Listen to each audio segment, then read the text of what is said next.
باللہ من الشیطان الرجیم بسم اللہ الرحمن الرحیم الحمد للہ رب العالمین والصلاة والسلام علی رسولہ الکریم وعلی آلہ واصحابہ اجمعین اما بعد۔ قرآن مجید میں 4 جگہوں پر اشارہ کیا گیا ہے کہ رسول اللہ صلی اللہ علیہ وسلم کو 4 ذمہ داریاں دی گئی تھیں۔ سب سے پہلی یہ کہ کتاب کی تلاوت کی جائے، دوسری کہ کتاب کی تعلیم کی جائے، تیسری کہ حکمت کی تعلیم کی جائے، جس کے بارے میں عمومی طور پر تفسیر میں آیا ہے کہ یہ احادیث میں اور سنت میں موجود ہے، اور چوتھی یہ کہ تزکیہ کیا جائے، یزکیہم۔ اس کا عمومی طور پہ ترجمہ کر دیا جاتا ہے کہ ان کو پاک کر دیا جائے، جو درست ہے۔ اب سمجھنا یہ ضروری ہے کہ تزکیہ کیا ہے، کیونکہ ظاہر سی بات ہے اگر یہ 4 چیزیں ایک ساتھ تھی تو ان چاروں چیزوں کا ایک ساتھ ہونا بھی ضروری ہے تاکہ تعلیم بھی مکمل ہو اور ساتھ ساتھ میں جو دین کا تقاضا ہے وہ بھی پورا ہو، یعنی ہم تک کتاب بھی آئے، اس کی تلاوت بھی، اس کی تعلیم بھی، حکمت بھی آئے، اور سنت کے ساتھ ساتھ جو اس کا اثر ہمارے اوپر پڑنا چاہیے، جو تزکیہ ہونا چاہیے، وہ بھی ہو جائے۔ اس کو ہم 3 پہلوؤں سے آج دیکھیں گے۔ سب سے پہلے تو یہ کہ جو لفظ استعمال کیا ہے یزکیہم، یہ بنیادی طور پہ فعل ہے اور تزکیہ اس کا اسم ہے۔ لفظ تزکیہ کے بنیادی طور پر 2 معنی ہو سکتے ہیں، ہم 3 بھی کہہ سکتے ہیں مگر 2 بنیادی طور پر، جن میں سے سب سے پہلا پاک کرنا، صاف کرنا، کوئی بھی چیز جو نقصان دہ ہے یا مضر ہے اس سے دور کرنا اور بچا کے رکھنا، اور دوسرا معنی نشو و نما کرنا، بڑھانا، اور جو چیز آپ کے لیے آپ کو صحت بخشے گی اور آپ کو جلا بخشے گی اس کو بڑھانا۔ جو تیسرے معنی کی طرف اشارہ کیا وہ انہی 2 سے جڑا ہوا ہے، کیونکہ عربی میں یہ لفظ بیج بونے اور فصل اگانے کے معنی میں بھی آ سکتا ہے، کیونکہ جو بیج ہوتا ہے اس کو ہر اس چیز سے بچانا ہوتا ہے جو اس کو پھلنے پھولنے سے روکے گا، اور اس کو ہر وہ چیز جیسے سورج کی روشنی، پانی وغیرہ دینی ہوتی ہے جس سے وہ بڑھنے لگے گا۔ بالکل اسی طرح انسان کے نفس کو، اس کی خودی کو، اس کے سیلف کو ان چیزوں سے دور کرنا ضروری ہے جو اس کو خداوند سے، اللہ تعالیٰ سے دور کریں، جو ان کے اندر اخلاقیات کو برباد کریں، اس کے اندر جو اس کی شخصیت کو خراب کریں، جو محبت کی بجائے سختی پیدا کریں اور قرب کے دروازے بند کر دیں، اور ان سب چیزوں کے ساتھ نشو و نما کرنا ضروری ہے جو سنت میں آئی ہیں، قرآن میں آئی ہیں، جس سے دل کھلتا ہے، نرم ہوتا ہے، اور جس سے انسان سطحی طور پر چیزوں کو دیکھنے کی بجائے اللہ کی تلاش کے ساتھ جوڑ کر چیزوں کو دیکھنا شروع کرتا ہے۔ اسی حوالے سے ایک حدیث بھی ہے کہ دنیا ملعون ہے، اس پر لعنت کی گئی ہے، اور ملعون ہے جو کچھ بھی اس کے اندر ہے، اللہ سوائے اللہ کے ذکر کے اور ہر وہ چیز جو اس کی طرف لے جائے، اور عالم کے اور طالب علم کے۔ اب اس میں سمجھنے کی سب سے امپورٹنٹ چیز، جو سب سے اہم چیز ہے، وہ یہ ہے کہ دنیا ملعون ہے سوائے اللہ کی یاد کے، اور اللہ کی یاد کی طرف جو بھی چیز لے جائے اس کے۔ یعنی اگر دنیا ہی کی کوئی چیز ہو جو آپ کو اللہ کے شکر اور اس کی یاد کی طرف لے جائے تو وہ ملعون نہیں ہے، مگر وہی چیز اگر اس سے غافل کر دے تو ملعون ہے۔ یعنی کائنات میں جو کچھ بھی موجود ہے وہ اللہ کی تخلیق ہے، اور اگر اس کو دیکھ کر ہم تخلیق میں گم ہو جائیں تو وہ ملعون ہے، کیونکہ وہ ہمیں اللہ سے جڑنے نہیں دے رہی۔ مگر وہی چیز جب ہم اس کو دیکھیں، اگر اللہ کے شکر اور اس کی تسبیح کی طرف لے جائے، یعنی جو اس کی اصل ہے اس کی طرف ہم چل پڑیں، تو وہی چیز برکت کا باعث ہے۔ اب یہ کیسے کیا جائے گا؟ اس میں پہلا اشارہ تو اسی لفظ کی شرح سے جو پہلے ہم نے کی تھی مل جائے گا، کہ ہر وہ چیز جن کو ہم برے اخلاق کہہ سکتے ہیں، رذائل کہہ سکتے ہیں، ان کو ہم شہوات کہہ سکتے ہیں، ہر وہ چیز جو اللہ سے دور کرے، اپنے اندر دنیا کے اندر گما دے، اس سے اپنے آپ کو پاک کرنا۔ اس میں ہمارے علماء نے جنہوں نے تزکیہ پہ کام کیا ہے، بہت سو نے ان کی فہرستیں بھی بنائی، اور بہت سو نے ان کا علاج بھی لکھے کہ اگر بخل ہے فرض کریں تو یہ چیزیں کی جا سکتی ہیں،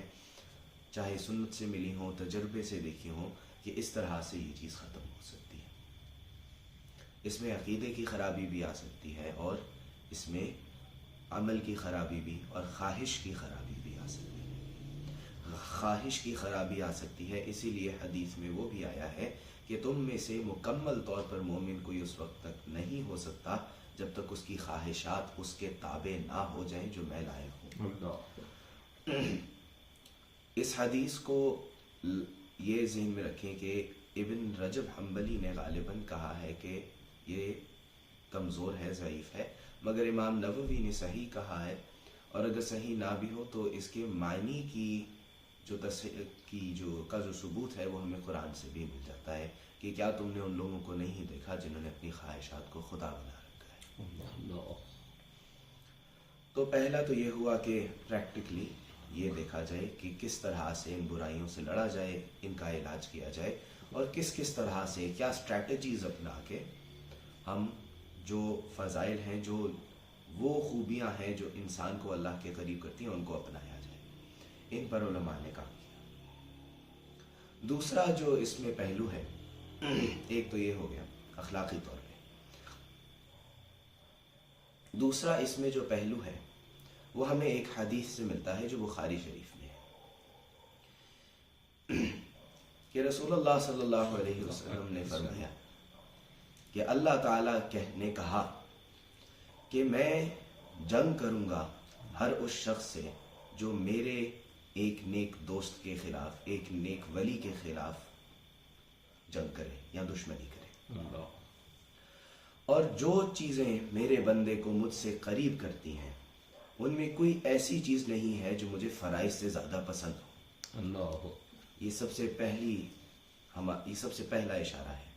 کہ سب سے پہلی سیڑھی فرائض ہے، عقیدہ، اور عقیدے کے بعد عمل کے اندر جو چیزیں فرض ہیں،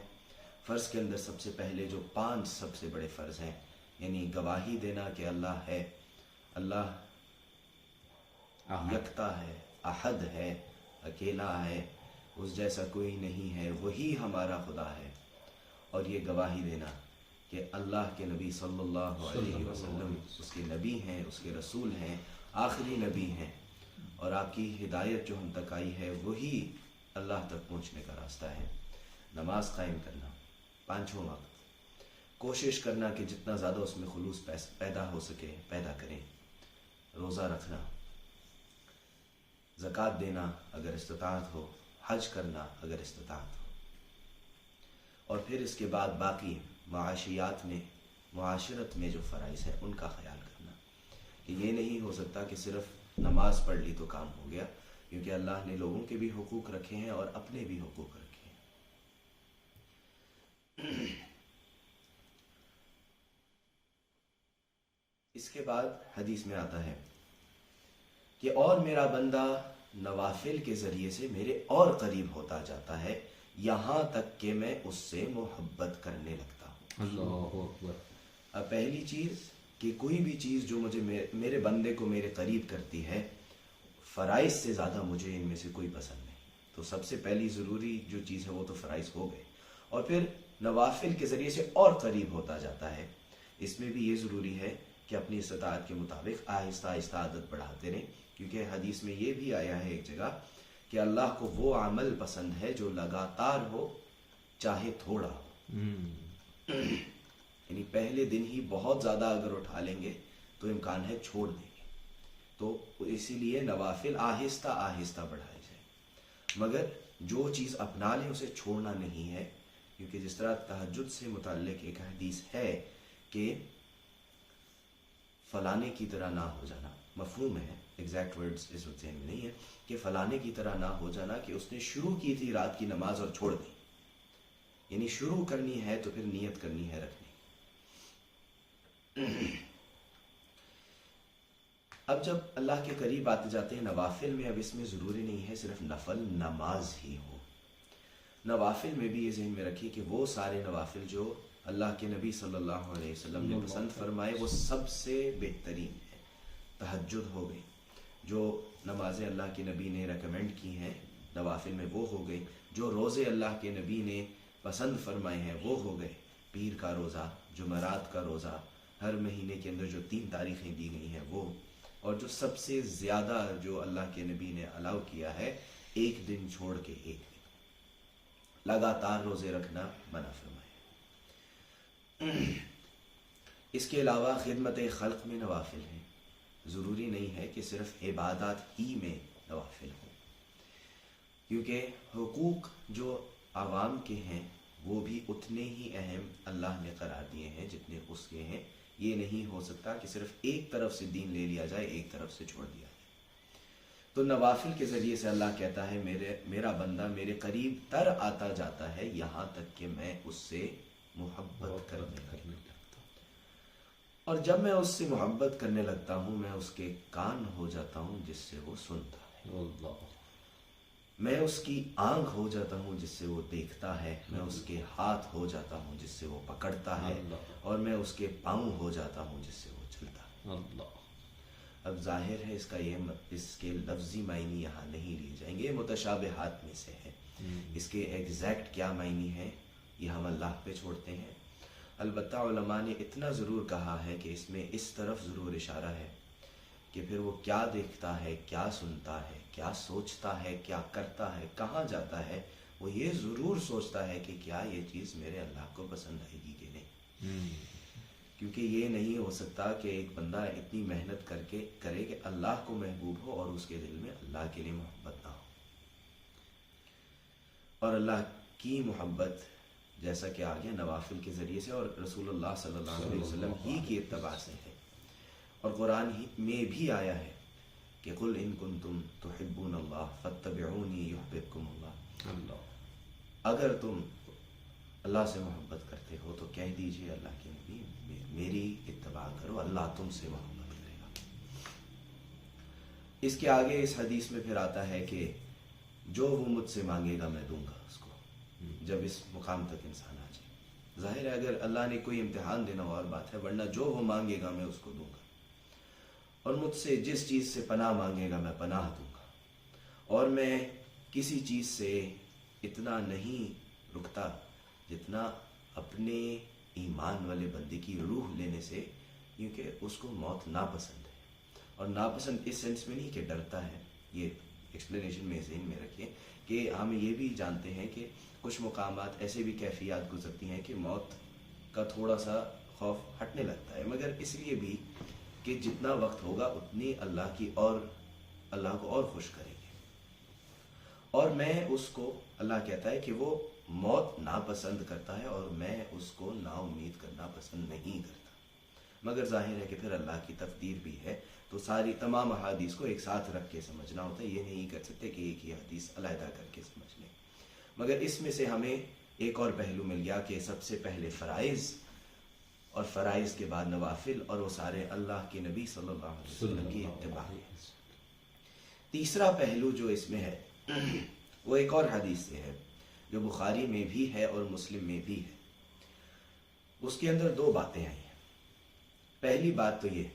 کہ حلال واضح ہے اور حرام واضح ہے. یعنی جو چیز پتہ ہے کہ حلال ہے وہ پتہ ہے کہ حلال ہے، جو معلوم ہے کہ حرام ہے وہ معلوم ہے کہ حرام ہے. حلال کو اپنانا ہے، حرام سے بچنا ہے. جو فرض ہے ضروری کرنا ہے. مگر اللہ کے نبی کہتے ہیں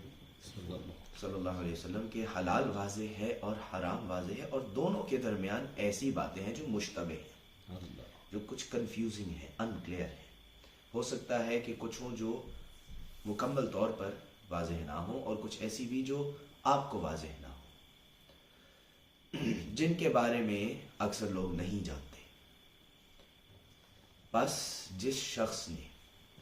ان مشتبہ چیزوں کو سے دور رکھا اپنے آپ کو، اس نے اپنا دین بچا لیا، اپنی عزت بچا لی. اور جو ان میں پڑ گیا وہ آخر کار اسی میں پڑے گا جو حرام ہے. بالکل جیسے وہ چرواہا جو محفوظ کی ہوئی جگہ جہاں میں جانے سے منع کیا گیا ہے، اس کے پاس اپنا ڈیوڑ لے کے جائے، وہ اندر چلا جائے گا. پھر آپ نے کہا کہ بلا شبہ ہر بادشاہ کی ایک جگہ ہوتی ہے جو اس نے خاص کر لی ہوتی ہے، اس کی سینکچوری ہوتی ہے.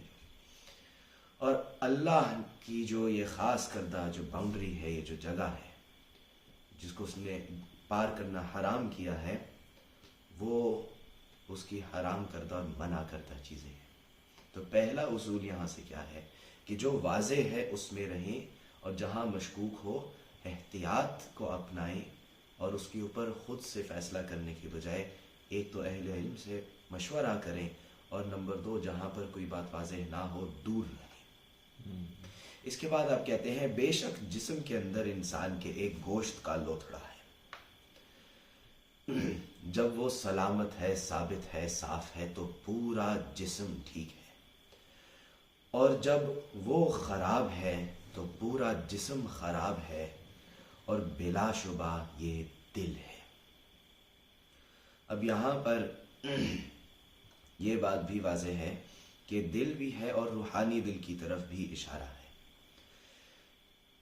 جن علماء نے تزکیہ پہ کام کیا ہے کہ انسانی نفس خودی کیا ہے وغیرہ، انہوں نے قلب کا بھی بہت ذکر کیا کہ قلب وہ چیز ہے جہاں پر ایمان کے پودے کا بیج بویا جاتا ہے، جہاں پر اللہ کے ساتھ آپ کے تعلق کی بنیاد ہے. جب قلب صاف ہو تو حدیث میں آیا ہے کہ جب 2 حدیثیں ہیں ملتی جلتی، ایک میں وہ آپ نے سنا ہوگا کہ جب انسان ایک غلط کام کرتا ہے تو اس کے دل پہ ایک کالا دھبا پڑ جاتا ہے، اور وہ بڑھتے بڑھتے یہاں تک کہ پورا کا پورا دل کالا ہو جاتا ہے. اور اسی میں اس آیت میں اشارہ ہے جس میں کہا گیا کہ ان کے دل بند ہے. اور اسی کی ایک اور ورژن ہے جس میں ساتھ یہ بھی کہا گیا کہ جب وہ ایک نیک کام کرتا ہے تو اس کے دل پہ ایک سفید نقطہ لگا دیا جاتا ہے، یہاں تک کہ پورا دل صاف اور سفید ہو جاتا ہے. اب دل کیسے صاف کیا جاتا ہے؟ ایک تو واضح ہے کہ جو پچھلی حدیث ہے اس سے پتہ چلتا ہے فرائض کے ذریعے سے،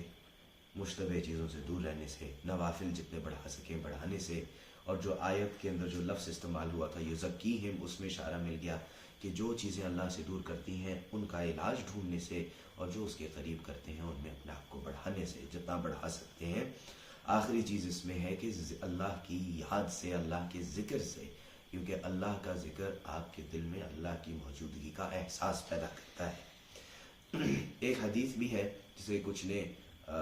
حدیث کہا ہے، کچھ نے ایک صحابی کا قول بھی کہا ہے، کچھ نے اس کی صحت پہ بھی تھوڑا کلام بھی کیا ہے، تھوڑا اختلاف ہے اس کی صحت میں، کہ ہر چیز کی ایک سیکل ہوتی ہے، پالش ہوتی ہے، اور دل کی سیکل پالش اللہ کی یاد ہے. اور قرآن سے ہمیں پتہ چلتا ہے کہ نماز بھی ذکر ہے، قرآن بھی ذکر ہے، کیونکہ یہ دن میں 5 بار جب آپ اللہ کی یاد میں جاتے ہیں، ہم 5 بار اللہ کو یاد کرنے دنیا سے نہیں جاتے، ہم 5 بار واپس اللہ کی طرف آتے ہیں، اس کی موجودگی کا احساس دل میں دوبارہ زندہ کرتے ہیں. اسی لیے اللہ نے کہا ہے کہ نماز بے حیائی سے روکتی ہے، کیونکہ وہ آپ کے دل میں اللہ کی موجودگی کا احساس پیدا کر رہی ہے. جتنا آپ ساتھ میں تلاوت کریں گے، ذکر بڑھائیں گے تسبیحات کے ذریعے سے، نوافل کے ذریعے سے، اور مختلف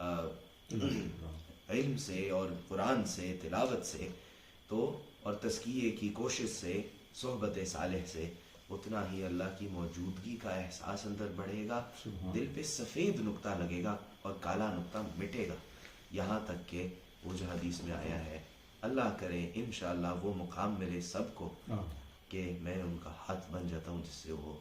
پکڑتے ہیں، پاؤں بن جاتا ہوں جس سے چلتے ہیں، کان بن جاتا ہوں جس سے سنتے ہیں، آنکھ بن جاتا ہوں جس سے دیکھتے ہیں.